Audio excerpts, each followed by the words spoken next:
Hope you're ready. Comments are disabled for this video.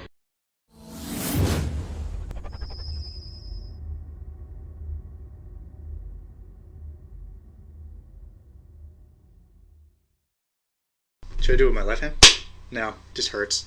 This is episode 2 for March 11, 2014. Let's chat.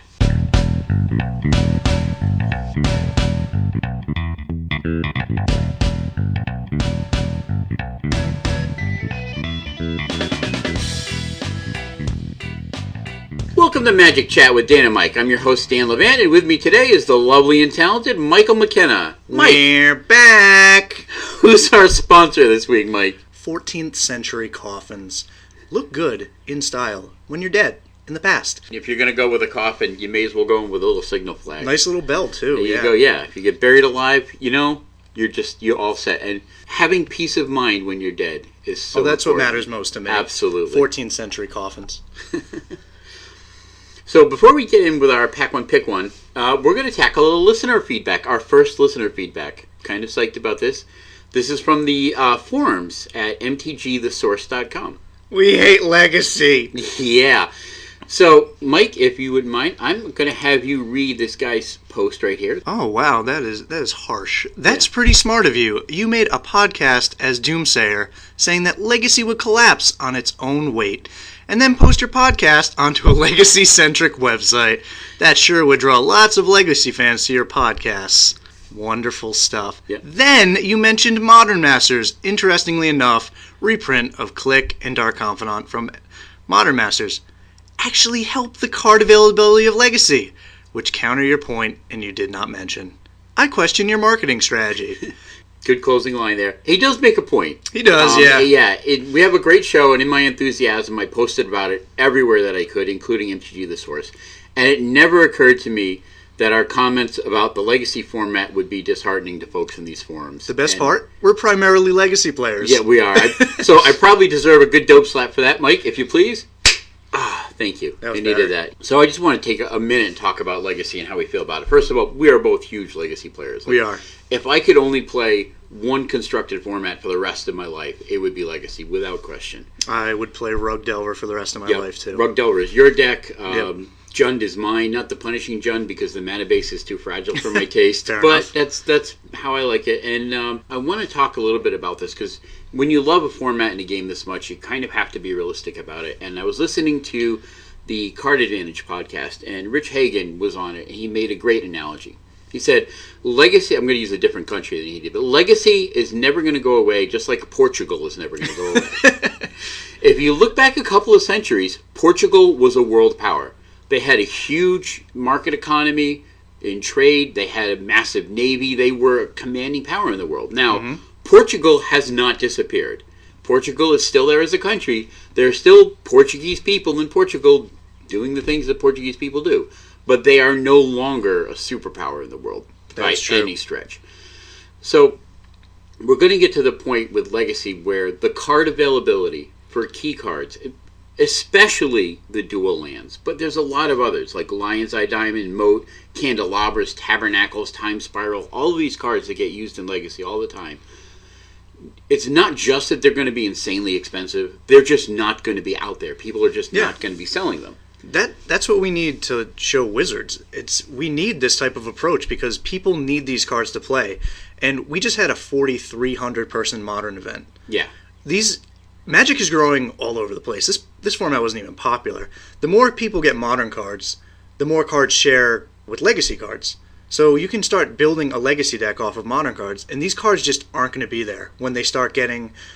Maybe they need Polluted Delta because they had a set of Scalding Tarns and they want to build some Legacy deck. We have to show Wizards that eventually this format will collapse. We need them to reprint these cards for us. It will end up reducing down to what Vintage is now. Kind of a niche format that a handful of people are really passionate about. Which sucks because the format was amazing back in the day. But the general community just can't get into it because there's just no way to get the cards. So they're either... it's either going to be do away with the reserved list, which I tend to doubt.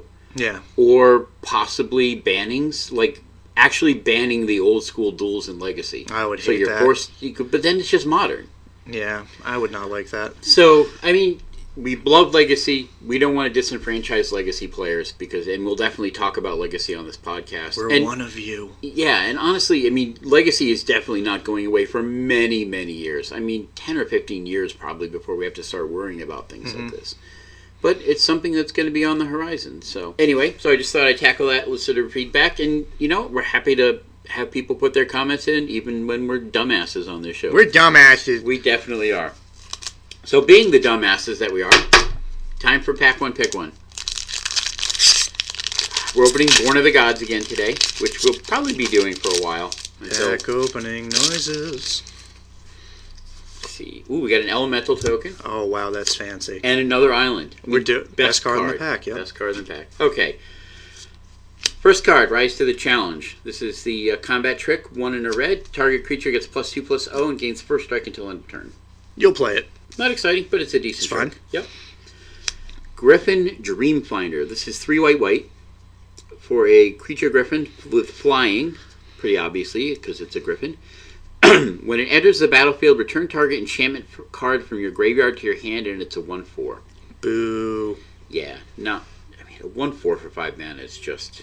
Yeah, completely there'll be crashes games the vanilla test. where you don't have an enchantment in your graveyard and you just paid 5 mana for a Coastline Chimera or whatever. Yeah. So depressing. I think the Coastline's actually a 1/5. Oh, wow, yeah. For a mana less, Sorry, less color restricted. Yeah. Nyxborn Eidolon. 1 in a black with Bestow for 4 in a black. It's a 2/1, and with the Bestow, obviously, enchanted creature gets +2/+1. All of them are pretty solid. This one's one of the weaker ones. I'd say this is probably the... Because the Bestow best. cost is too high, yeah. But it's still fine. It can be a bear. It can be a... Yeah, you're happy to play a 2/1 for 2. Yep, he's That's fine. Yep. Black is probably the worst color in Born, though, so... Yeah. It's weaker. Card that I love. Charging Badger. A card that only Dan loves. Charging Badger. You can't... How could you not love this card? This card is 1 so green ridiculous. for a 1/1 with Trample. It's terrible. I would never pick it. I doubt it even makes the 23rd play spot in my deck. But, Nope, I would never play this card. It's a Badger. It is a Badger. Honey Badger don't care. How can you not love that? Name Badger off of... what's that card? Door of Destinies. Yeah, there you go. There you go. Moto combo. Varagax Giant. This is for 4 and a red. Creature Giant with Tribute 2. It's a 3/3. And when it enters the battlefield, if the tribute wasn't paid, it does 5 damage to each opponent. Wow, Tribute. Yay, Tribute. Yay, Tribute. This guy's okay. Yeah, I'm never happy to play him, but you kind of have to sometimes. You're not embarrassed to run it, but it's not exciting. Sphinx's Disciple. Hey. 3 blue. Here we are back at this again. The 2/2 flyer with Inspired. When he gets untapped, you draw a card. Well, I had a discussion about this card with a friend of mine who's probably better than me at Limited, but I ended up comparing it to the 5 mana 3/3 from M14, which was legitimately a good card, Messenger Drake. Yeah. And this card is so much worse than Messenger Drake in every way. And once I explained it to him in that way, it became really obvious, because a lot of games you'll play a 5 mana 2/2 flyer and never get value out of him. At least with the Messenger Drake, he's bigger and replaces himself when he inevitably dies. And this card is just not good. Yeah. Next card is the Impetuous Sunchaser. Flavor fail. 1 in a red, Human Soldier, Flying Haste, it attacks each turn if able, and it's a 1/1. Why isn't he sacrificed when he gets too close to the sun? He should. So disappointing. I don't know. It's an okay card. Yeah, you're definitely not going to take it highly, but it can go in a deck. Ferris Band Tromper, 3 in a green, creature Centaur Warrior. It has Inspired. When it becomes untapped, it gets a +1/+1 counter, and it's a 3/3. I like this guy. I actually think he's been pretty impressive so far. Yep, he's a solid body, no doubt about it. Deepwater Hypnotist, 1 in a blue, creature Merfolk Wizard, Inspired. When it becomes untapped, target creature an opponent controls gets -3/-0 until end of turn, and he's a 2/1. This card is better than it looks. When I first read the card, I didn't think it's Inspired would ever happen, outside of like Springleaf Drum, which I didn't ever want to play in Limited.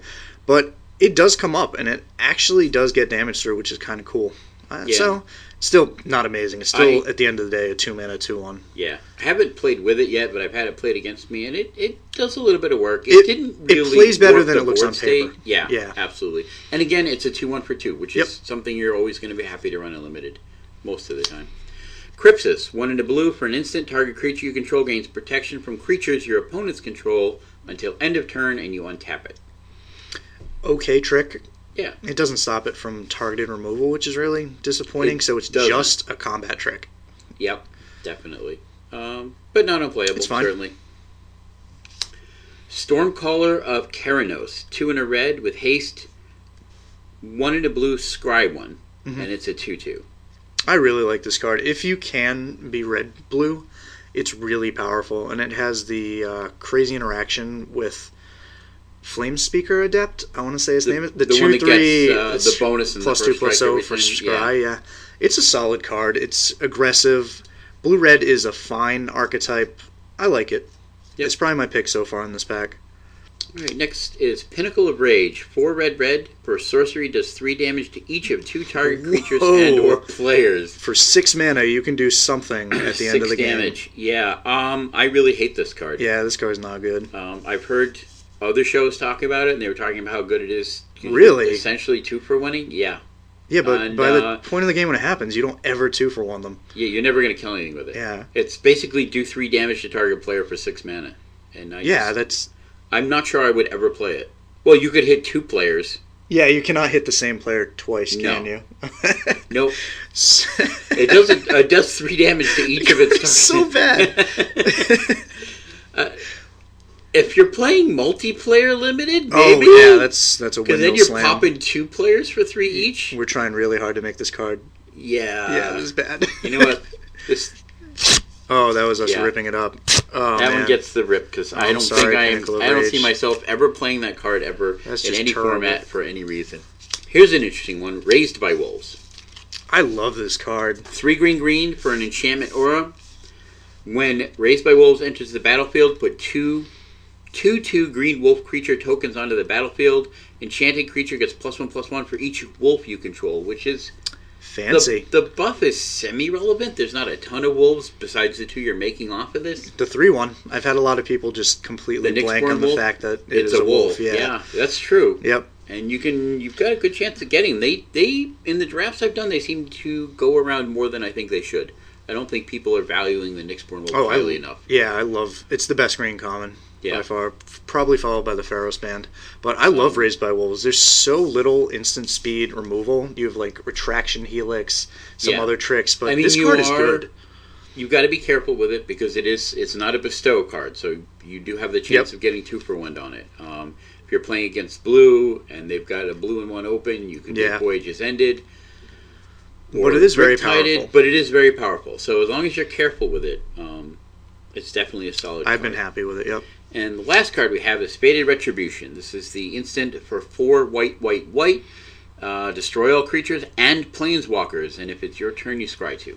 No. I do not like board sweeps in Limited. Limited games come down to curving out and making efficient blocks, which I guess so many limited games are just winning by bashing them with creatures, and if you're blowing your own board away, you're killing yourself. Especially in white. White is not defensive at all in this format. You want to be curving out and killing people with Acheron Skyguard and Winged Steed Riders. Yeah. So I think the 3 in contention are Ferris Band Tromper, Stormcaller of Keranos, and Raised by Wolves. I would personally take Raised by Wolves. I've been very happy with that card. You will get more Pharaoh's Band Tromper type creatures in the format. Very likely. It's a common as opposed to an uncommon, so that alone means you'll see that more frequently. I think I take the Raised by Wolves here too. It's a Heroic Enabler and bodies, which is pretty cool. Yeah. And you're getting, if it resolves, you're getting 2 bodies and a buff you feel off great. Of it. 2 bodies off 1 card always feels good. Now we're going to move on to Magic News.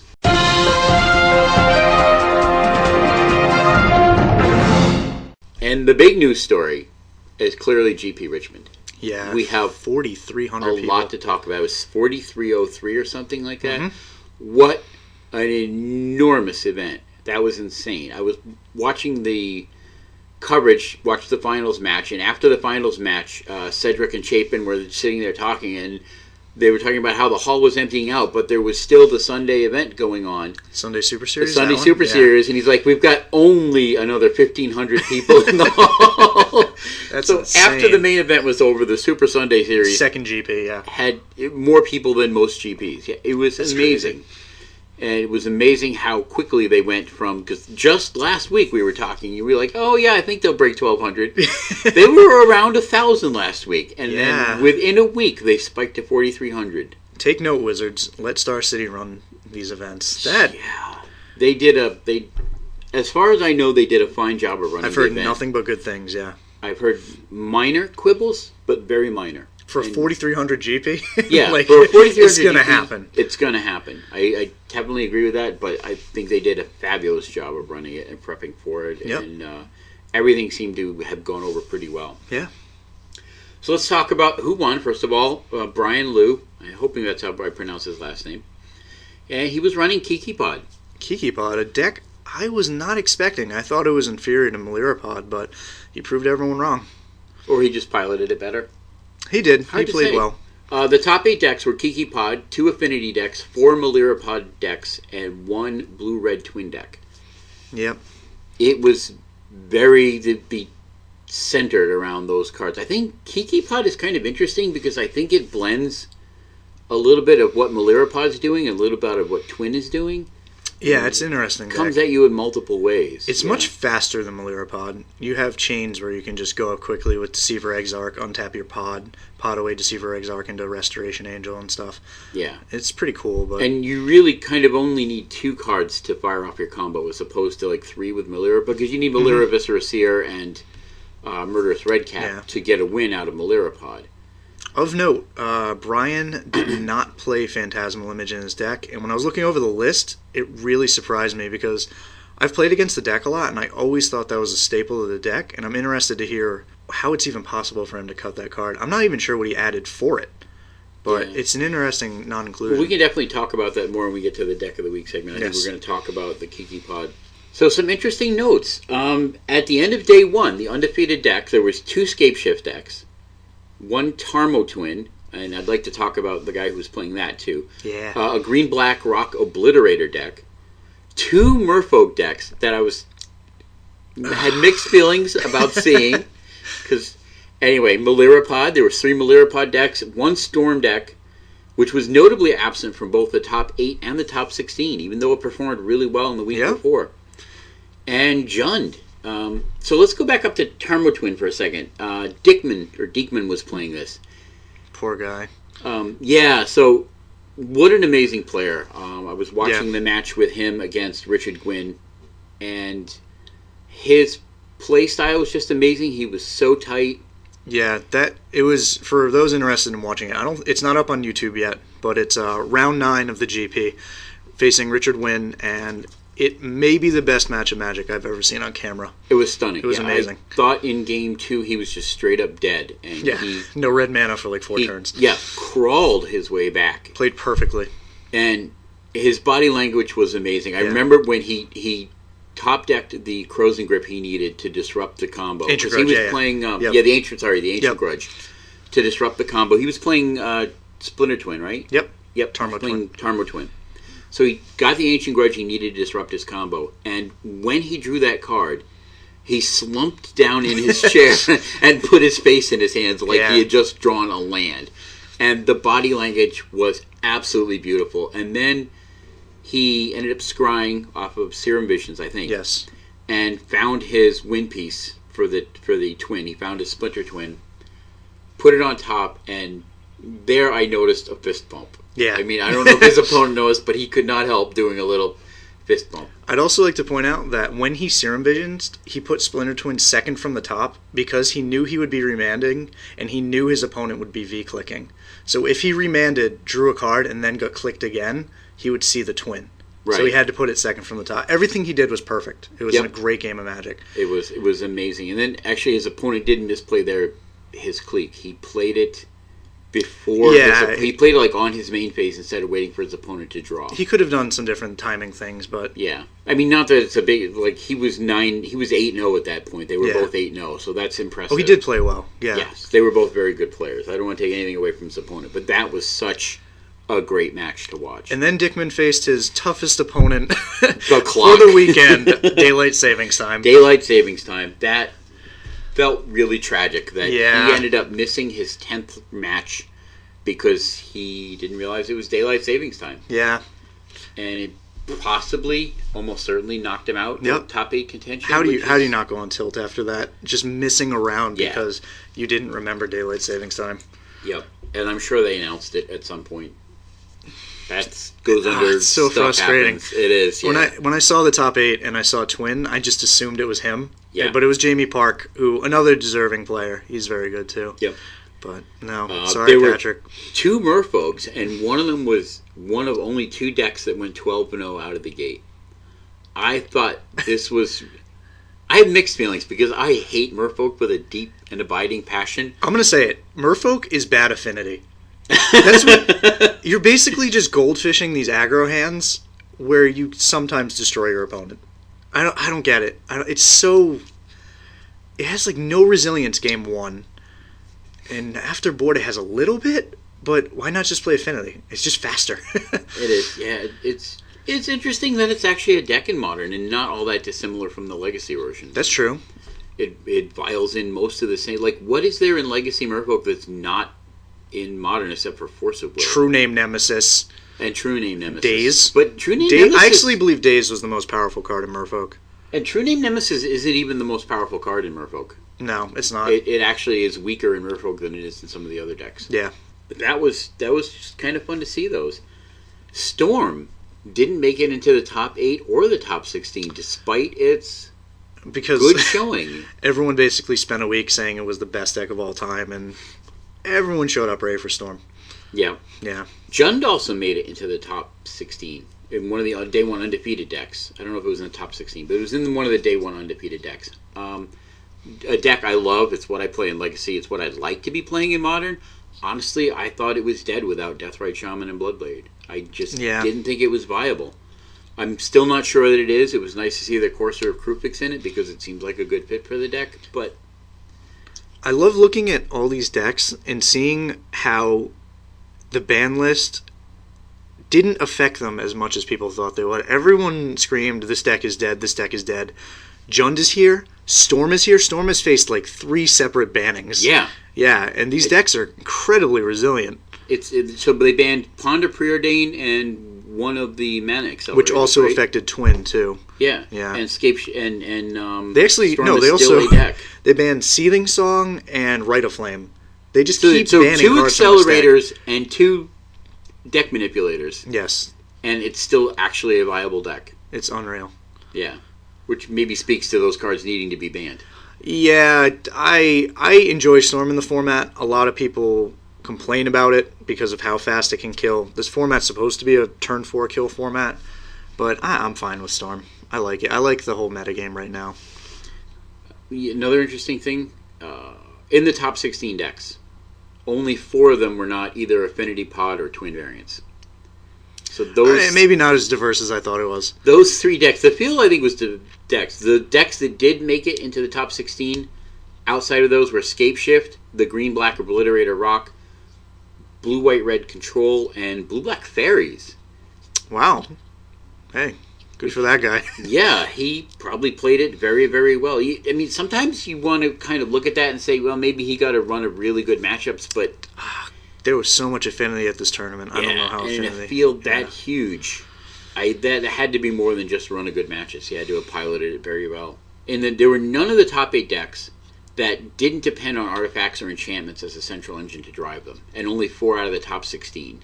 Mm-hmm. Do you think people are going to be packing a ton of enchantment artifact hate now to kind of deal with these? I think people kind of forgot about affinity. It hadn't really been doing well. It always top 8s everything, no matter what. There'll always be that one guy playing affinity. Usually Alex Magicleton, who's like an insane affinity player. But people just forgot about it. This deck is real. Clearly it's real. People stopped playing Electrolyzes. They stopped playing all this hate for it in their main decks, and look what happened. The deck, that and Pod just ran over the tournament. Affinity, you can hate out. Pod is much harder to hate out. Yeah. Which Pod is not as dependent on the birthing pod itself to be a good functional deck. No, it's a mid-range deck disguised as a combo deck. It can just beat you with Kitchen Finks and a bunch of value creatures. Yeah. And should we talk about the possible banning of Birthing Pod here, or 5 in the top 8? Please, Wizards, don't ban it. Don't. This meta is so good. Please, just leave Birthing Pod. Don't give in to the fear. That's all I want to say. Thank you. I think if they did like an emergency banning now, it would be hasty. Yeah, I think they need a few more tournaments, give people a chance to get familiar to playing against the deck to see if they can devise ways to kind of unseat it. It is very good, and I think their only reason for banning it would be the fear that it's an engine. And sometimes engine cards are too powerful, especially ones that can tutor. Yeah. But, tutoring, well, this is why Green Sun Zenith got the ban. Yes. It's because it tutored out whatever you needed. It was such an insane toolbox card. And it was a ramp spell. And it was a ramp spell, and it was repeatable because it shuffled back in. Yep. So, and, Birthing Pod, in a sense, is repeatable because it sits on the battlefield. You can use it over and over again. And it cheats mana costs. It does cheat mana cost, yeah. So, it's possible at some point down the line they might ban it. I think it depends on what the next few Modern tournaments bring. I hope not. To see how heavily it's skewed towards Birthing Pod decks, but... I'd like to take 5 seconds to say, please unban Jace the Mind Sculptor in Modern. Thank you. Look at the decks. Like, what is Jace actually good against in this format? Nothing. It would not be format warping. No, I don't think so. Stoneforge Mystic still needs to stay. Dude, never unban Stoneforge Mystic. But I would be happy to see Jace get unbanned. I'd personally like to see Blood Red unbanned as well. I'd be fine with that too. And I was happy to see Wild Mikado get unbanned. Yeah. Speaking of which, Zoo was basically a no-show at the event. Not a whole lot of Zoo decks were there, and none of them showed in any way. Zoo is the type of deck people refuse to lose to. They just do. They always build their decks to beat Zoo for whatever reason. They always want to beat that like aggro deck. Every deck plays Bolt. Every deck plays Bolt or Kitchen Finks or kills Zoo faster than Zoo kills them. Yeah. That's like everything else. Yeah. So if people get focused on like the twin pod affinity decks, is that going to open doors up for something like Zoo to make a resurgence? If people are focused on beating like those 3 decks because those are what was ruling the tournament, does that skew builds and skew sideboards to allow other decks to sneak their way up? It is possible. Is this like a rock, paper, scissors kind of thing sometimes? I'm not sure it will be Zoo particularly, but it could open up the door for something else. Like, there's always the possibility, now people think Storm isn't that great, and then it comes back the next week and just puts like 4 in the top 8. Yeah, it would be interesting. Kibler was playing a Zoo deck, actually. He was playing Big Zoo, yeah. Yeah, he finished like 200 and something, which still isn't bad out of a field of 4,300. That's a lot of people. That's a good show. Interesting thing that Wizards had up on the mothership, they posted what they felt were the top 5 cards from the GP Richmond, and this is kind of an interesting list. Their number 5 card was Scapeshift. It was the MVP of what I'm calling the Tier 2 decks. That is the decks that didn't hit top 8 but still performed well. Mm-hmm. There were 2 Scapeshift decks in the XO bracket after day 1 from a total of 12 decks. And it was the only deck that still remained undefeated at 13-0. He remained undefeated the entire tournament and did not top 8. He thought he could double draw into top 8 and missed Unbreakers or something, Oh, that's terrible. Yeah, but... Oh, wait, does he even get the PT invite? I think he does. Yeah, because he's still... Yeah, he'll get the Pro Tour invite. I think going 13-0 got him... Yes, that's what it was. That match got him the PT. Because X2 was a PT invite. Oh, man, that's going to be so frustrating for that guy, though. Hey, I just went 13-0 at a GP. Let me double draw in. Nope. No, sorry. You've got to be careful with math on those things sometimes, especially in a field that big. Yep. Their number 4 card was Spellskite. This served double duty in the twin decks, both protecting their twin combo and protecting against the twin combo in the mirror, or for other decks that ran it too, protecting against the twin combo. Because as you know, Spellskite has an ability that lets you redirect spells to it. Yes. And this is like the unsung hero of Modern to me. People don't realize they're losing to this card. They really don't. They just see an 0-4 wall that has an ability, and it does bolt. So much. Yeah, it dodges bolt. People run Flame Slash to kill it.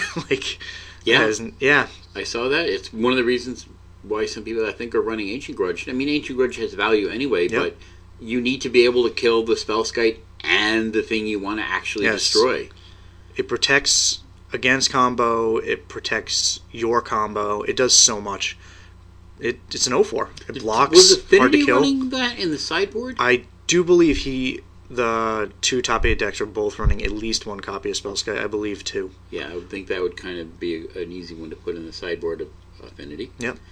The number 3 card, Thoughtseize. Thoughtseizes. I love this card. Boring. Best all-purpose sideboard card, they were calling it. I love Josh Utterlayton's quote. It forces uninteractive decks to interact with you. Yeah, it does. It does. It's just, there's not much to say about it. It's just a solid piece of hand disruption.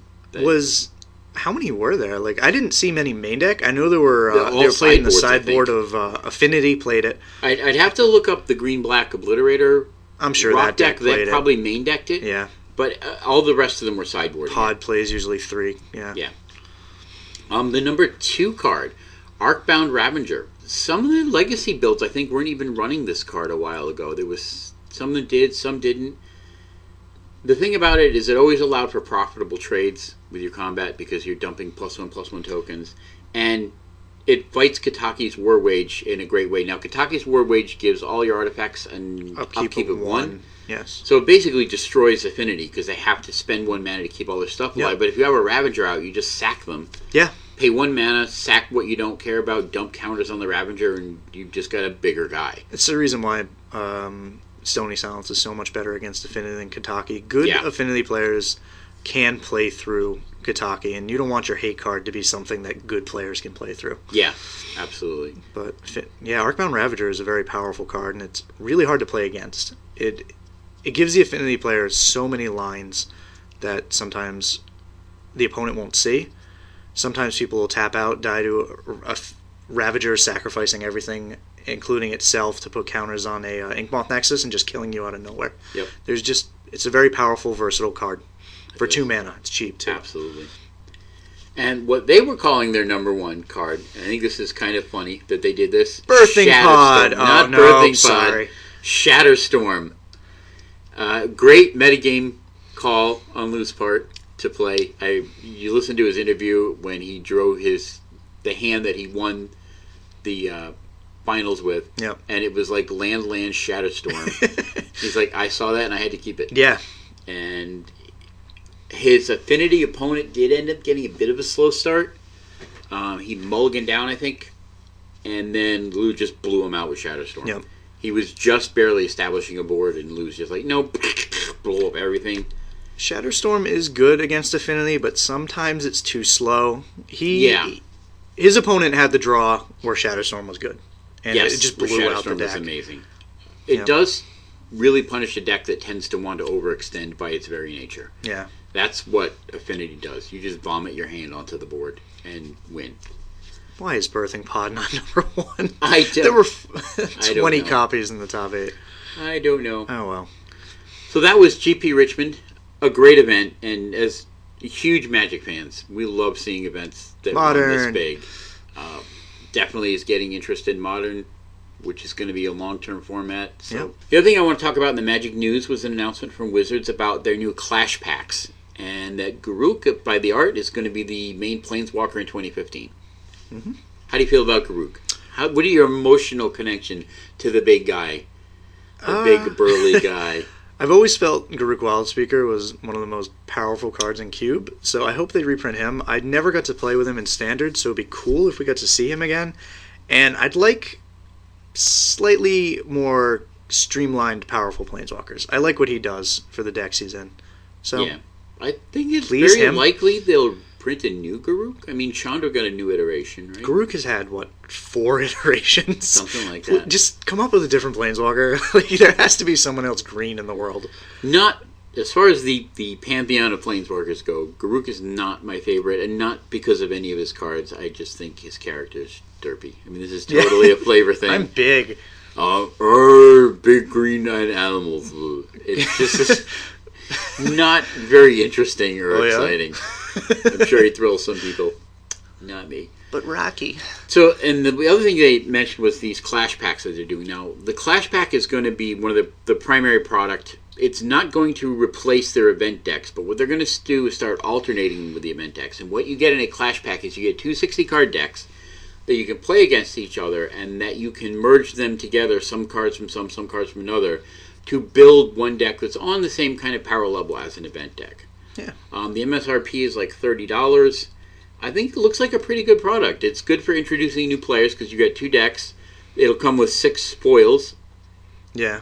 I really love that they put Planeswalkers in these. Yeah. Because they're the most obscure card type in Magic, and once you grasp that, it's the other cards fall into place, I think. Yeah, the other cards are much more intuitive. Yes. Planeswalkers are very unintuitive in the whole frame of how Magic works. Yep. I remember I was not actively playing when they introduced them. No, neither was I. I remember coming back to the game, looking at this card and going, the hell is this? How am I, like, gaining resources by putting plus counters on this and getting a benefit? I was like, this just doesn't make any sense to me. I saw Jace Bellerin and thought the card was terrible. Yeah. I was just like, I don't get this. This is so bad. And then he ended up being great. But then you use them, and you're like, oh, okay. And, eventually the spiky side takes over, and you say, yeah, this feels weird, but it works. Repeatable effects that were difficult to kill. Ones that protect themselves. Usually too good, but yeah, they're cool. So you end up accepting it, and you play with it. You know move people on. still that refuse to play with Planeswalkers. More casual players. Yeah, casual, yeah. But I definitely have a spiky side. That's something we should talk about at some point. Spikes? What kind of player are you? Where do you fit in the psychographics? Spike? You're just straight spike. Yeah, I hate Commander. I hate casual formats. I play Cawblade, Rug Delver. Spike. Spike. So for you, winning is fun. Yeah. That's what it's all about. I like good games of Magic. Just high-level, interactive games. Yeah. I definitely enjoy that. I'm not sure I fit into any one of the demographics because I love the kind of games you're talking about. Yeah. I love playing at competitive level and really challenging myself and playing well and having to think through my plays and feeling like because I made the right decisions in certain circumstances, I won the game. I really enjoy that kind of feeling. That's the best feeling for me. Yeah. Thinking I earned that game. Yes. Yeah, having wins that you feel like you earned, it definitely feels good. But I also like building quirky donkey decks that are just like based around silly stuff sometimes, and I enjoy that. I've made some interesting decks. You have, yeah. I remember the first week you came to the F&M with the life gain. Oh, yeah. Well, for F&Ms I like to play something ridiculous. Yeah. Yeah. Oh, that was an interesting deck. Which is a good place to play things that are ridiculous. Yep. So our Deck of the Week section, we are going to talk about the modern winning deck, which was KikiPod. First of all, what archetype of deck is this? Where do you think it fits? Is it combo control aggro? Is it a blend? This is much closer to pure combo than MeliraPod is. You want to move up the chain from 1 to 5 mana, eventually making infinite Restoration Angels with Kiki-Jiki. And the way Kiki-Jiki works is it's a 5 mana 2/2 with haste. You tap it to make a copy of another creature on the back, another non-legendary? Non-legendary, yes. Non-legendary creature. So when you do this, you have a Restoration Angel in play, which is a 4 mana 3/4 with flying.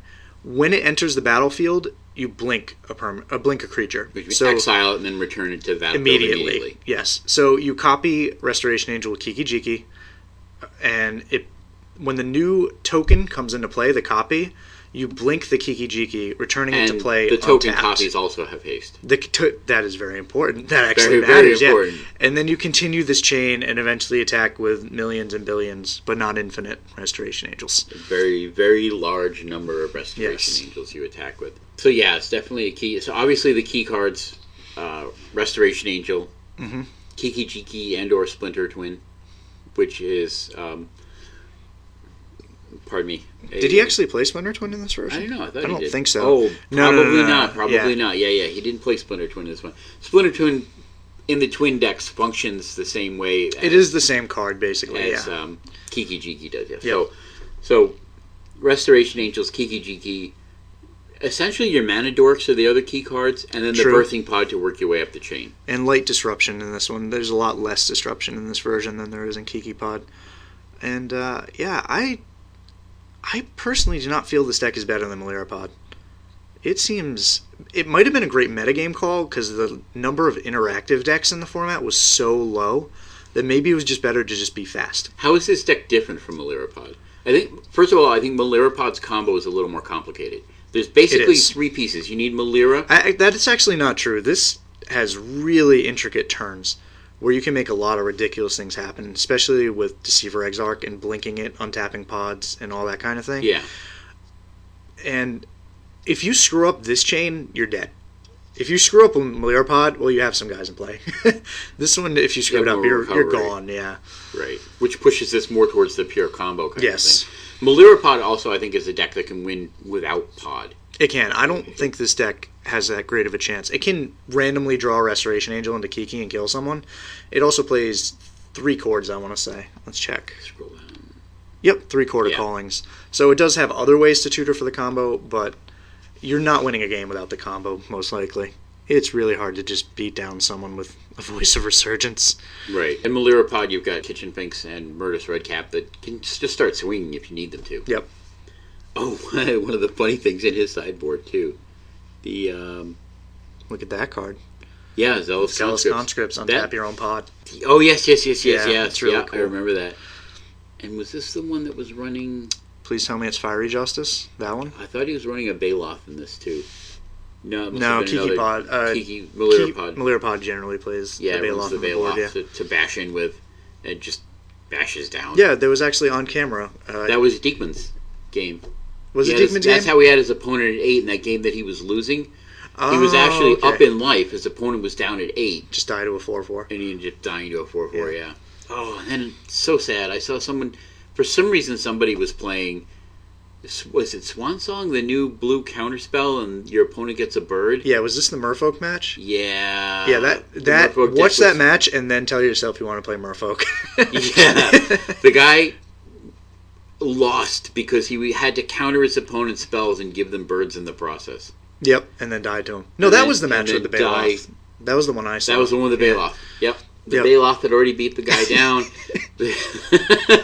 And his life was so low, and he had to counter his opponent's spells or he was just going to die. And in the process of countering them, he put swans into play that his opponent just killed him with. He was just like, I'm going to play Scape Shift, and the guy's like, I'll Swan Song it and die, I guess? Yeah. Yeah. That was horrifying. Don't play that card. Why was he playing that card? It's interesting to note, too, in this the Kiki Pod deck that aside from the Mana Dorks, most of the cards in the deck are like 1 or 2 of most of the creatures. Well, and Restoration Angel itself. Mm-hmm. Again, leaning to that kind of toolbox tutoring kind of thing that the pod decks all definitely do. You know what these decks remind me of? Survival of the Fittest in Legacy. Yeah. And remember what happened to Survival of the Fittest? Got banned. Yeah. Please don't, though. I love pod. I don't even play it, but I love it. It's the matches are really fun to watch. Yeah. Definitely. It's a very interesting deck. Creates really intricate games where you have to know what pod can do. I love that from being an opponent of a deck. Knowing exactly what my opponent can do and playing around it.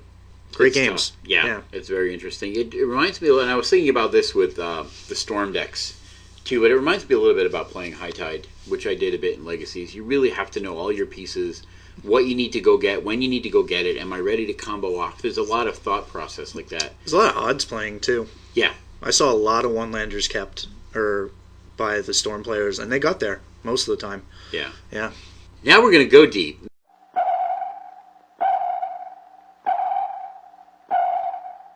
We're going to talk about, and kind of keeping on the theme, playing at large events. Neither one of us has played at a 4,300 man event. No. Absolutely not. But we have played at pretty large events, GP, Star City events. Yeah. So we're going to talk about the basic things for people that have just played at F&M or maybe a PTQ or a GPT, and you're maybe 40 people or something like that. When you're stepping up to a multiple 100-person event, the situations are very different. And I just kind of want to go over some of the basic stuff. The two basic things, like almost everything we're going to talk about, falls into like one of two categories: avoiding pointless violations and game losses, and then your mental and physical performance. Yes. These are like the two keys to surviving one of these events. Avoiding game losses for dumb reasons is such an easy thing to do. It is, so often overlooked. I remember in one of the early Star City events I was in, my deck list was wrong. And I got a game loss. I ended up winning the match that I went into the game loss with. So it ended up being okay for me. But it's still something that shouldn't happen. So let's talk about deck lists, since I mentioned it. First suggestion, have your deck list done the day before And have a buddy double check it. Yeah, you're writing down the cards in your deck onto a piece of paper. It sounds like it's impossible to screw up, but it happens a lot. It happens all the time. Late changes to the deck, just writing Elspeth Knight Errant instead of Elspeth Sun's Champion or something. Or doing something... Well, first of all, when you write down your deck list, do it properly. Don't just write Elspeth.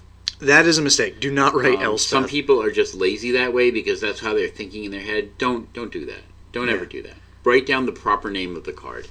I'd like actually to go on...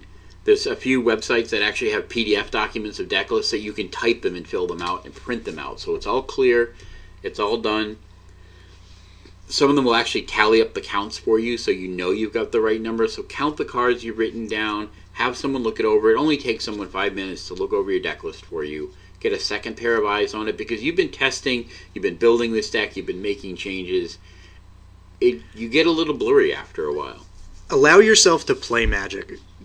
Don't lose to rules violations like that. Yeah. Another big one. Be sure the only cards in your deck box, are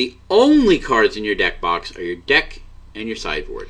This is a big one. I see people put just random like draft cards and stuff they intend to use as tokens, but if your opponent sees you with a stack of cards in your sideboard, he can't be sure that those cards are actually part of your deck. You could be slipping those cards in and out, and you just have to remove that thought from your opponent. You don't want them to ever think there's anything fishy going on.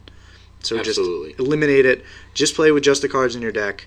The one lone exception to this is if you go to a large event and they put out promo cards, and you get a promo card like a Batterskull to GP Richmond, that they said is okay to have in the deck box. The promo that you got I don't even feel event. Comfortable with that. Legally, it's an exception, but I totally agree with you. When you're sitting down to play, the only cards you should have in that deck box are the ones you're playing with.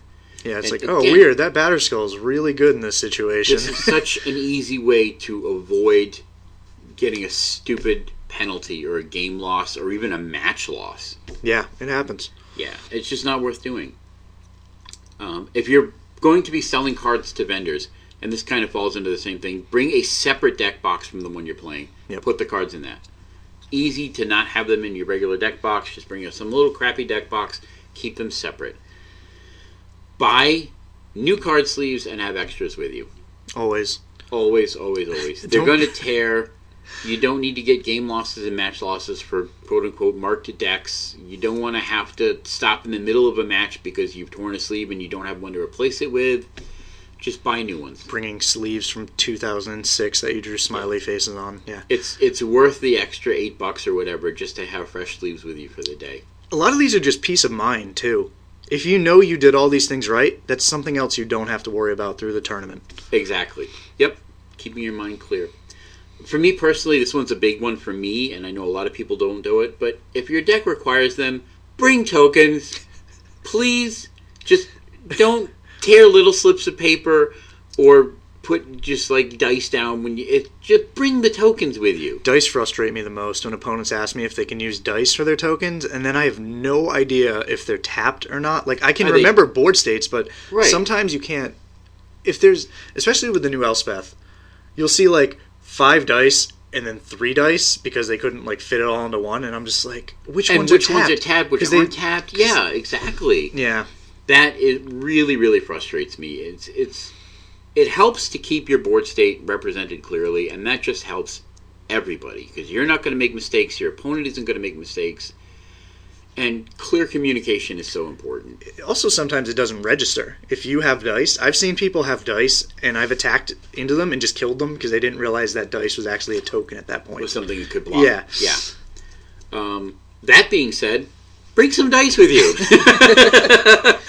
You don't know when you're going to want to keep track of counters on a planeswalker or +1 counters on a creature you control or something. I mean, if you have cards in your deck that do these things, like if you're running a planeswalker, bring some dice to put on it. It's really easy. Get a little brick of 6-sided dice or whatever, and just have them with you. Don't be borrowing them from your opponent. That way you've got dice to roll to see who's going to go or draw first. Also, along with that, bring a pad and paper.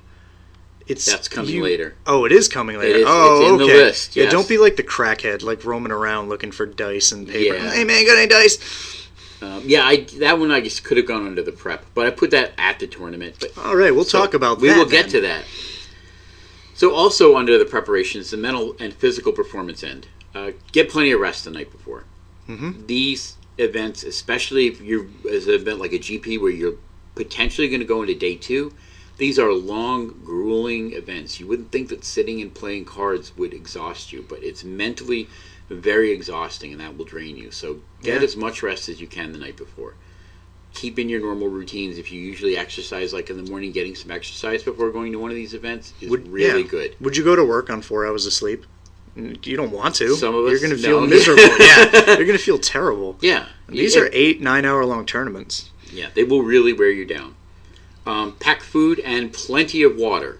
Again, these events are marathons, not sprints. The food can be a little tricky because sometimes the venues don't want you to bring food. So you may have to sneak it in your backpack or whatever. So bring cherry Pepsi and water. Soft pretzels. Water. Cherry Pepsi and soft pretzels. Bring drink and lots of water. It will hydrate your body. It will help keep you thinking clearly. Lightly salted pretzel. Water. In preparation, again, this is the mental end of things. Study the format. Get to know the top cards. Watch streaming videos. Know what all the cards do. You don't have to know every single card that's legal in Modern because 90% of them are not ever going to be on the table against you. Know the relevant ones. Know the top decks. Look at the cards that are in them. Know what gets played, what they do. Just be familiar with the event. If you're going into a big limited tournament, study the set beforehand. Watch streaming videos if you can of people playing sealed and draft to get really familiar with the environment that you're going into. If you're playing constructed, pick a deck and stick with it. And then practice. And that goes for limited events too. Play lots of sealed. The more familiar you are with an environment, the better you'll be able to make decisions. Because the thing is, you can think your way through different decisions. You can analyze situations. You can say, this is this situation. This is maybe what I need to do here. The more frequently you see the same situations come up over and over again, the decision making becomes more intuitive. You don't have to think as hard about decisions that you've seen 100 times before. I have a situation I'd like to talk about this. This was round, I believe, 14 of the GP, where Jamie Park is playing against Michael Majors, who's on Storm, and Park is on Twin. There's a point where Jamie Park plays either Deceiver Exarch or Pestermite to tap down his land, leaving him with just a mountain. Now, this is a situation where he can untap and go for the combo sometimes, but there's a lot of decks where he can't, and he knows he can't, because if you know that decks like these generally play Dismember, you don't go for it. But by knowing that Storm generally won't have a card like Dismember, won't have a card like Spell Pierce or the like, he was able to go for it, and he was able to win the turn before he died. And knowing what your opponent could have and what they can do, a lot of times can be more important than being perfect with your deck. You can't go into a tournament and have no idea how Melirapod wins. It doesn't matter how good you are. If you don't understand how the deck beats you, you cannot disrupt it. And that's one of the big things to know before tournaments is just what cards do, what's in the format. Even in limited, could he have the Giant Growth? Well, you should probably know that. Yeah. It's not even in the format, but there's a lot of situations like that. Something like that, Triton Tactics. Yeah. As your opponent tapped out and left a single blue open, be aware could he of be it. Representing? Yeah. Because if you don't know that card exists, you just walk into it and get blown out.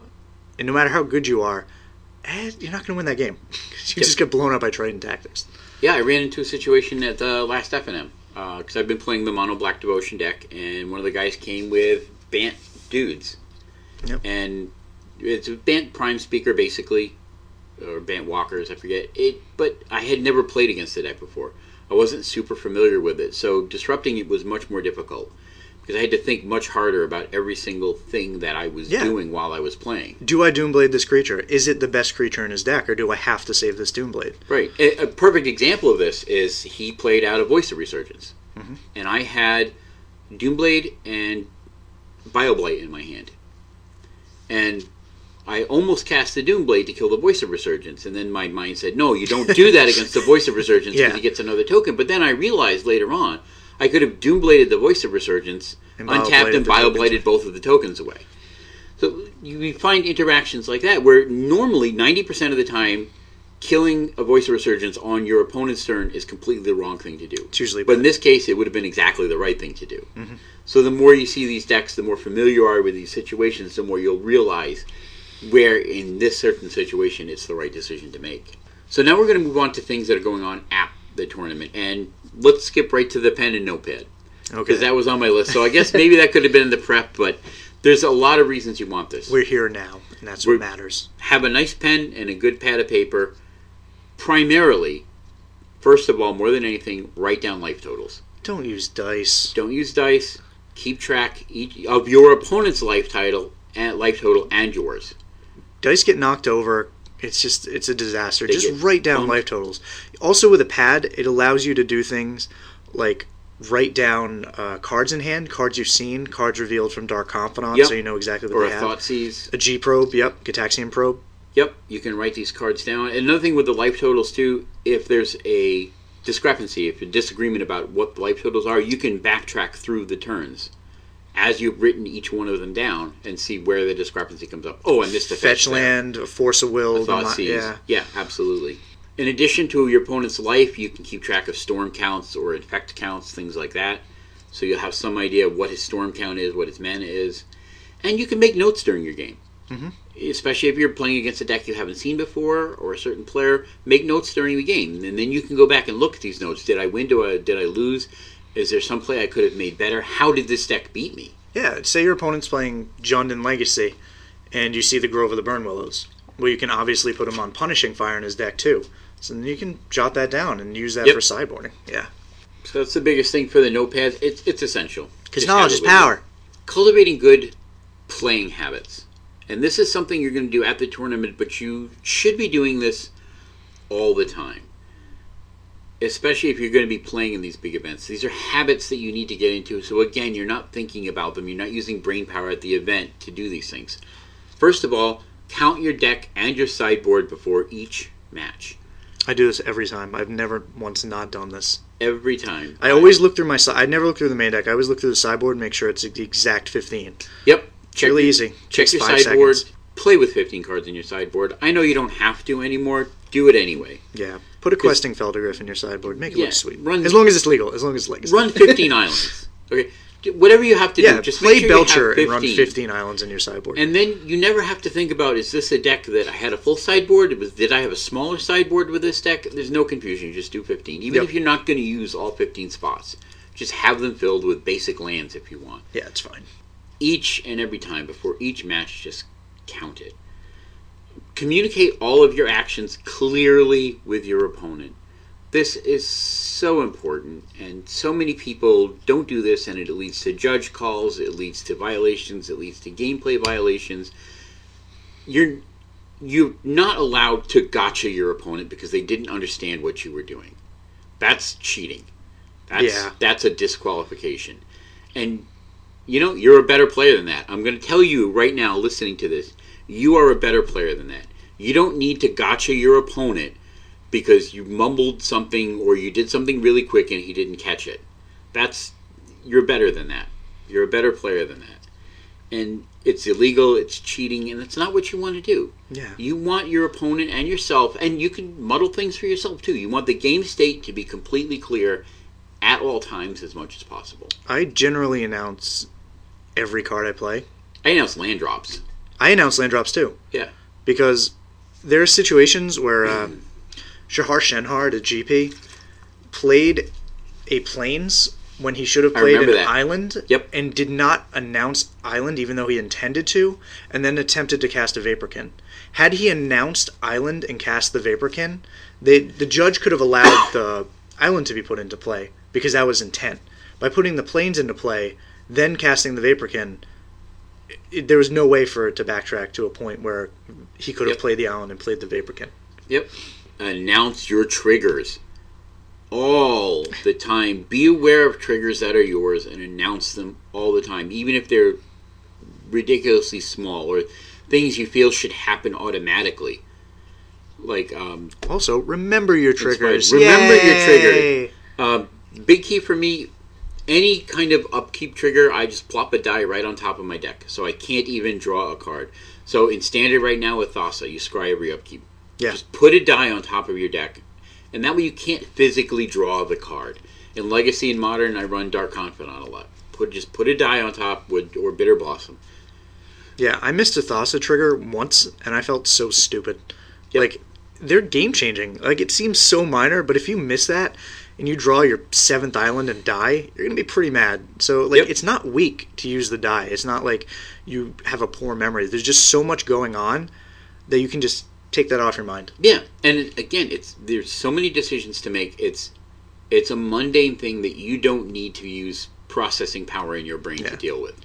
You may as well free that space up for something else. It's so funny when people put die on top of their deck to remember a pack trigger and just move the die and draw it. Don't be that guy. I've seen that a lot. It's really funny. That's funny. Yeah, don't be that guy. Don't let your opponent rush you. Oh, yeah. Slow play and fractions are really, really hard to get. You have to really be dogging it intentionally. If you've got a complicated decision you need to make, don't let your opponent, because people will push you, they'll pressure you. They're, oh, look how much time is off the clock. Come on, it's my turn yet. I've seen people I've done something on my main phase, and then they're like, is it my turn yet? And like, are trying to untap their land. Yeah. It's like, no, relax. I've got something to do in my second main phase. Yeah. Just sit back, let me take my turn, and then we'll move on. Yeah, remember last game when you tried to fetch and took 4 minutes to find a tropical island? It's like, yeah, you're part of the reason this game's going to time. Yeah. Don't let people rush you. And that being said, don't let your opponent slow play you. If they're dogging it to gain some kind of an advantage, call a judge, and you'll be able to tell. I'm going to read Jace the Mind Sculptor 17 times because I have no idea what it does. Yep. When you are in Game 3 and they're in an obviously losing state and they're pushing to draw the clock out so they can get a draw instead of a loss, you'll know. You'll tell they'll be doing stupid things, they'll be taking more time, and just don't let them do it. There's a time and place for taking your time and within reason. When your opponent has an obvious decision to make or a simple thing to do, or all they're doing is like playing a land or something like that for the turn, when they don't have complicated decisions to work with and they're still taking 30 seconds or 40 seconds or a minute to take their turn, then you know they're dogging it. Yeah. They pick up their sideboard 20 times and look through it. No, dude, you sideboarded it out, all right? Can I have my turn now? Next big thing when you're at the tournament, and this kind of harkens back to something I've already said, but the judges are your friends. Do not be afraid to call a judge over if you need one, at all. They're there to make sure the tournament stays fair and runs well and to support the players. Yeah, they're there for you. They're not there to, they're not this extra opponent you have to play against. No, absolutely not. They are not the fun police. No. And these all kind of fall under call a judge. Read any cards that you don't know or aren't sure about. Again, this is about knowing what the cards do. But if you're not sure, if they're altered cards, altered art cards on them, if they're foreign and you don't know them, you don't know what they do, call a judge. I generally play a lot of Japanese cards in my deck, and every time my opponent has a question about exactly what the card does, I have them get the oracle from the judge. Because, say I leave something out, that is so scummy. Yes. If Japanese Electrolyze, I could say it deals 2 damage and I draw a card. Which, it does deal 2 damage and draw a card, but that's not exactly what it does. It can do it up to 2 targets. Right. And that's very different. So, if you need an oracle ruling, a judge can always give you one. And it's just, it's safer. Don't let your opponent tell you what a card does either. Absolutely not. I've had foreign cards and they've just cheated absurd. with it for advantage. Yeah. Like casting instants, sorceries as instants, things like that. Timely reinforcements. Always an instant, always gain 6, always put 3 tokens into play. Absolutely. Japanese timely reinforcements. So always call a judge for that. If you have any question about your current game state or how cards interact with each other, don't hesitate to call a judge on that. And be honest. Tell them exactly what is happening, because they can't see the board state. And if you're being incredibly vague and mistelling the truth, they're not going to be happy with you. They can't see what happened.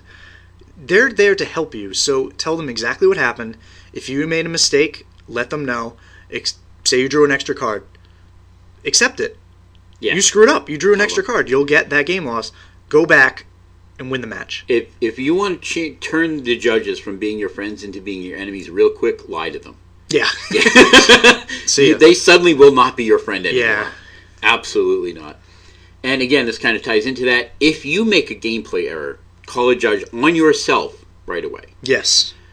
Well, a lot of times violations can be reduced to warnings that might be game losses otherwise. Yep. And it keeps you honest. They'll note that.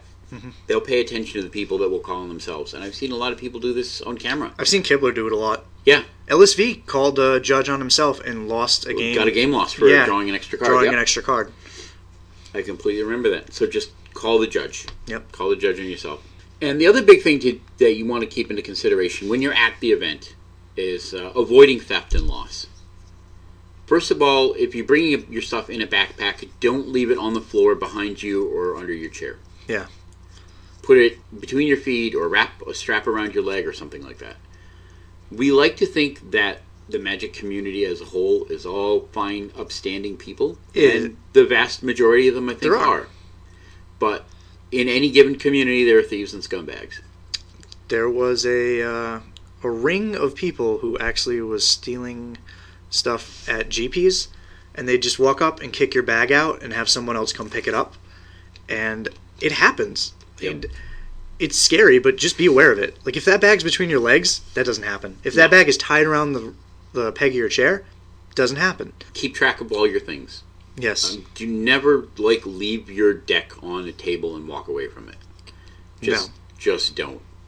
I actually had that happen with a limited deck when I was playing it. I think a PTQ, where I left my deck on the table to ask a judge a question. When I came back, my deck was gone. Wow. And that was a whole big fiasco, but we won't talk about that. Except you just did. Personally, I recommend not bringing more cards than you need to an event. Don't show up with like half a dozen binders if you're actually playing in the event. You're going to be lugging them around all day. You're going to be worried about them. It's going to be distracting physically and mentally. And you don't need to do that. If you're not playing in the main event, if you're just maybe playing a side event, you want to do a lot of trading, then you can bring binders with you. But if you're playing in the event, don't bring like half a dozen big binders with you. It's just stupid. If you do want to bring some trades with you, get one of the little smaller binders, ones with the little pages that hold 4 cards each or something like that. And you can keep that. It's small. It's easy to transport. You just bring a few cards that you know are popular that you're willing to get rid of. And that way it keeps it compact. And the last thing I want to say on this, as far as avoiding theft and loss, do not put drinks and food on top of the table.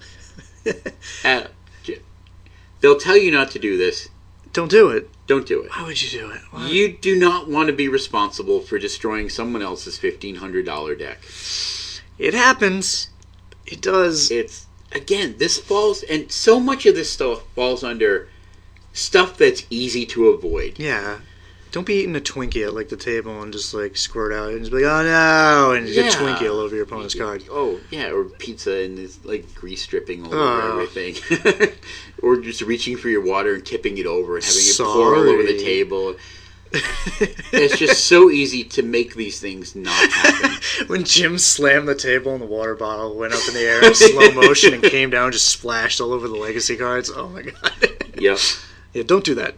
Don't do that. Don't do that. Refrain. Take a sip, put it on the ground. Please refrain. Yes, absolutely. So do you have anything else to say about playing at big events, Mike?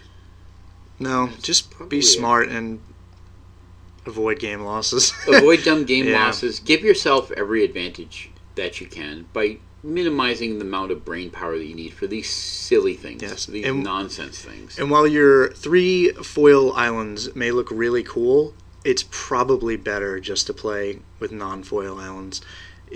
Foils can sometimes be warped, so if you're going to play foils, have them be scattered, like different cards, Yeah. or play all foils or no foils. Yeah, there was that on camera, right? The guy that he was playing in a limited, and he brought all his own foil lands. Brought just foil lands. And So they were like, this deck is marked. yeah, because you could tell. Clearly see, because they were so warpy. At a Star City, I got a game loss or something for having a foil forked bolt that was very clearly different from the rest of my deck, and I just couldn't find a non-foil one. But hey, sometimes you have to. All right, that's enough for our in-depth segment. And now we're going to do our random card of the week. Oh boy! It's so random. Ready for this? Oh my god, what could it be? Spin the Gatherer wheel. Whoops.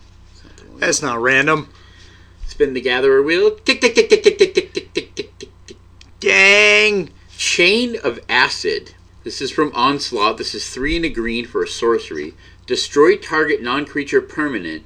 Then that permanent's controller may copy the spell and may choose a new target for that copy. For no cost. Yeah. That's interesting because this immediately reminded me of Chain Lightning. Chain Lightning. That you can pay 2 mana to throw back at your opponent, but you can just keep throwing this back and forth until everything's gone. Yeah, there was a whole cycle of them that did obscure things. One of them was 2 mana, target player discards 2 cards, and then they can rebound it. The red one, you actually had to discard a card, I believe, and the blue one, you had to sack a permanent. Chain of Vapor, that's the one that saw constructed play. Yeah. Yep. Second land, I'm sorry. So this is a dicey card to play because your opponent can throw it right back at your face for just nothing. Of course, then they're giving you the opportunity to burn it back at you, but wow. This is really, I'm not sure where you would want this card. You're going to rebound this to me, I'm going to rebound it to you. And it just keeps going on forever as they kill all their I permanents. suppose if you gave all your permanents Shroud or made them all indestructible. That sounds like a lot of effort to play Chain of Acid. It really does. And then you're paying 3 and a green just to destroy something. It does kill Planeswalkers now, so it is slightly better than when it was printed. That is true. I don't think that's a reason to ever play it. No, we're not going to play this card. No, I don't think we're ever going to play this card. We certainly would you take it in a limited game? Oh, no. This card's terrible. 4 mana, destroy. But it blows up anything. Non-creature. Doesn't even kill the thing you really need to kill in limited. In Onslaught Limited, it was all creatures. That's like all the way. That's true. Imagine having that when when it was blow like up all my lands. I've got 80 guys on the board now. The most powerful card in Legion's Chain of Acid. Yeah, well, so that's our card of the week. Not much more to say about that one. I think we have a new card of the week to do this week. We do. We're gonna, Mike. I'm so excited. We're introducing a new segment. This is our German card of the week. German names are ridiculous. I have a great fondness for German cards. And now we have this beautiful Grabkreacher. Grabkreacher. It's a Kreacher zombie. Kreacher zombie. And der Grabkreacher kann nicht blocken. Schnell! You know that means quickly, right? We're leaving this in. Yeah, absolutely. Der Grabkreacher kann nicht blocken. Translation, he cannot block. Yep. He's never doing it. I wonder if we should see if we can get people to guess what card it is, because we haven't actually named it in English yet. That is true. Oh, they will know it's a zombie. They can't block. Oh, I did say zombie. The translation, zombie in German is zombie. Is zombie. Yep. That's fantastic. Du kannst den Grabkreacher aus denim Pants Friedhof worken, solange du Eminem Zombie Controllerist. Wow, that was probably the worst German I have ever heard in my life. Schnell! I'm going to attempt the flavor text here. No, I'm not. Okay. I was thinking that for a second. I'm not even going to attempt Liliana Vest said it. She said it well. She did say it well. So I think we're going to be doing German card of the week as well. We can let people guess what this one is. Schnellzauber.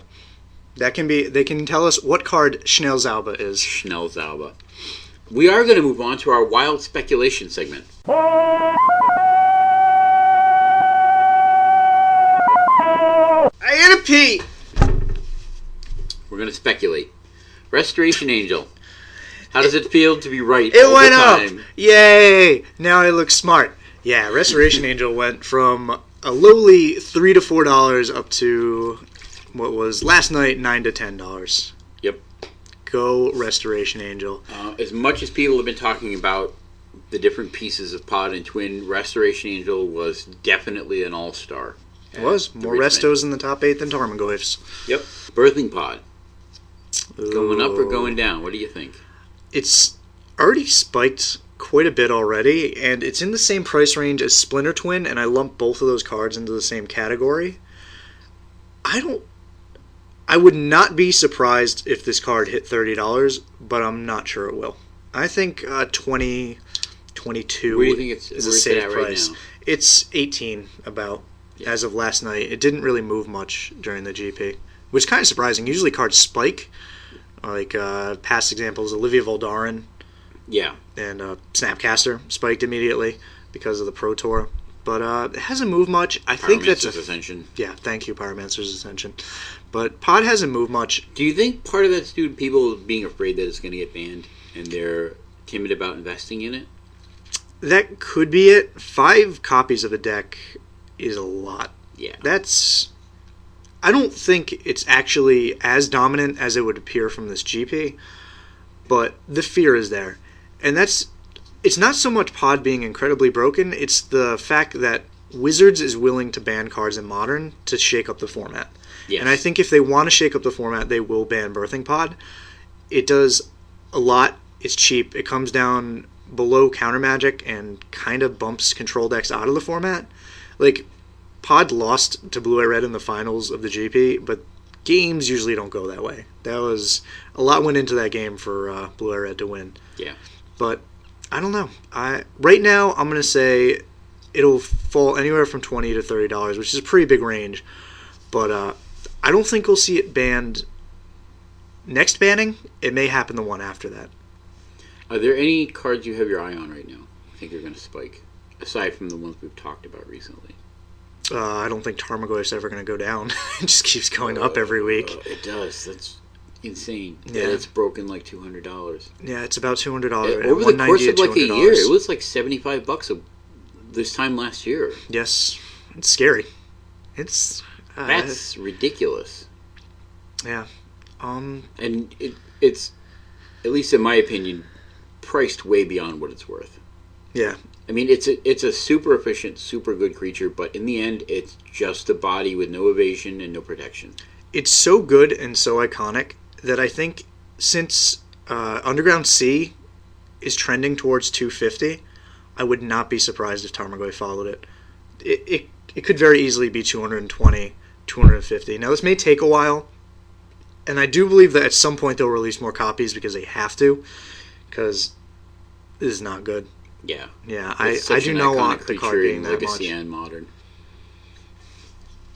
And the other thing I want to talk about in Wild Speculation is the sneak peek at the Modern event deck that came out yesterday. I think someone snapped a picture of the back of it. It got spoiled on MTG Salvation. Now, granted, this is not an official spoiler, but Salvation is usually really good about verifying the spoilers that they find out. They've been very good in the past, yeah. So it seems likely this is probably true. Again, we're not saying 100% sure it is, but there's a pretty good chance that it is. Hi, everybody. Dan here, interrupting the podcast with a quick update about this. Aaron Forsyth did post on his Twitter feed. Here's the quote. Heads up, the picture of the Modern event deck floating around is a pre-production mock-up and is not completely accurate with what's final. So take that as you will. It may or may not be the black-white tokens. I think as a pre-production mock-up it probably still is, but whether or not some of the cards that are mentioned on the package are included in it or not, we don't know yet. I was doing editing when this came up on the Twitter, so I thought I would throw it in. Thanks for listening, guys, and now we'll go back to the show. And it looks like it's going to be the black-white tokens deck. Yep. The cards we know of are Elspeth Knight Errant, Intangible Virtue, Hero Bladehold, and Honor of the Pure. Yeah. That was pretty obvious that those would be in it. What other things do you think they're going to be in there, and how many copies? Like Marsh Flats is a big question mark. The deck runs a 4 of Marsh Flats.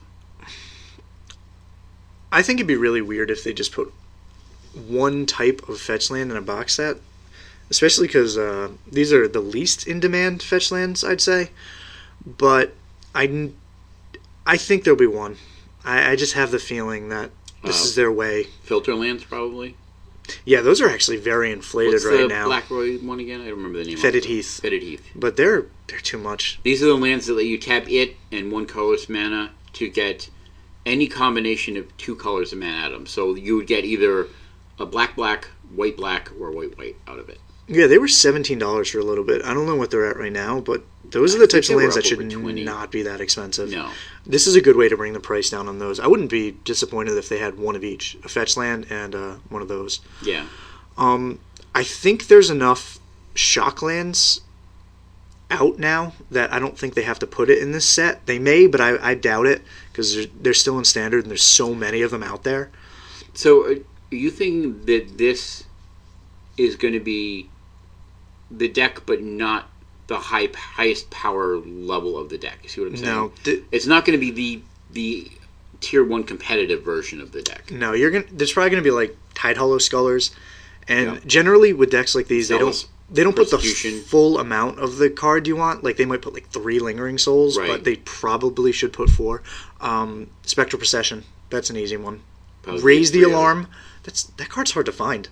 Yeah. Nobody knows why. There's just like no Raise the Alarms. Nobody cared about them. But if you look at the 4 known cards, one of them is Honor of the Pure, which makes me pretty positive Bitter Blossom will not be in this.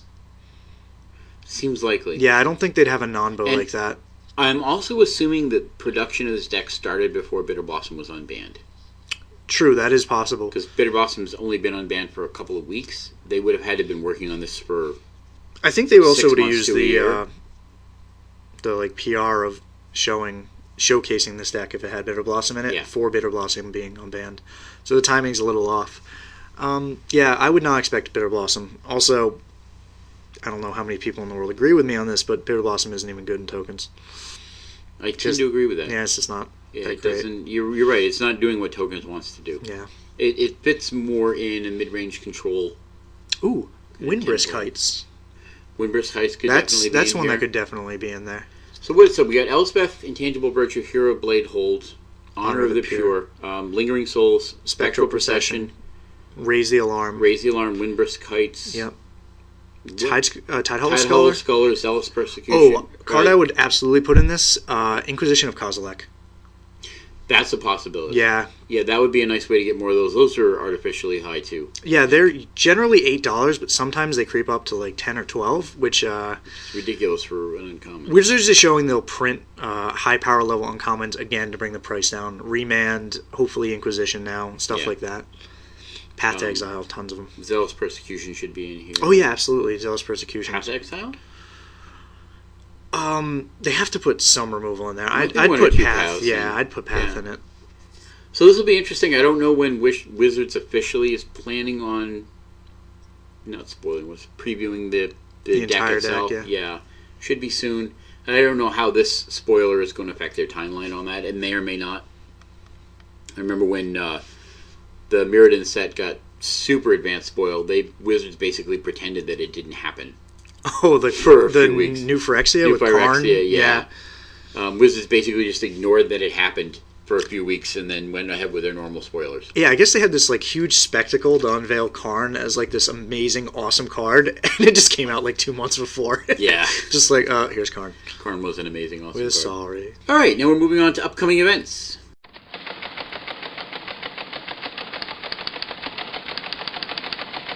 These events are for the weekend of March 14th through 16th.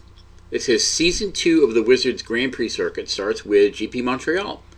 This will be a Theros Born of the Gods limited tournament, so that'll be sealed and then into draft for the Day 2 Top 8.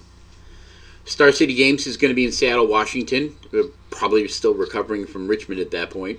I know Chapin's going to be hosting. Cedric is going to be playing.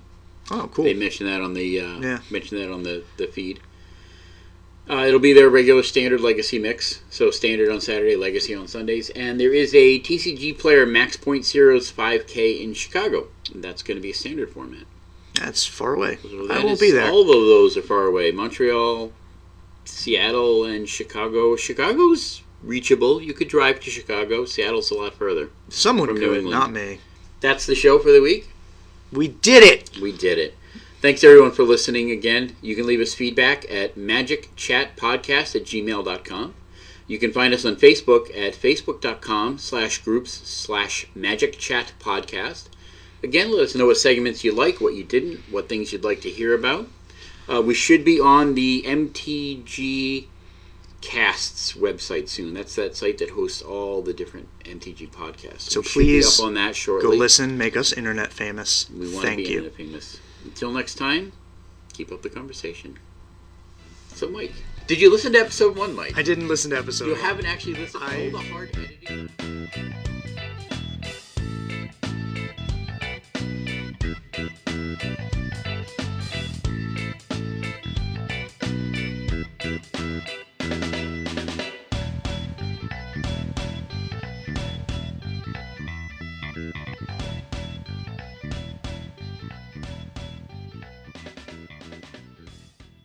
Why are there so many ostriches? I was promised only a few ostriches. So, and there's one point when we're talking about the whole listener feedback thing. Yep. That I'm going to have you do a dope slap. So just like... Okay. Like that. No, wait, like... Loud. I can't. Wow. We're going to have to do my own dope slap. You're going to have to do your own dope slap. Wow. That is the... There we go. There we go. Nope. Cup your hand a little bit. Wow. Should I do it with my left hand? No, just hurts. Just hurts. This has been a Green Bullet audio production.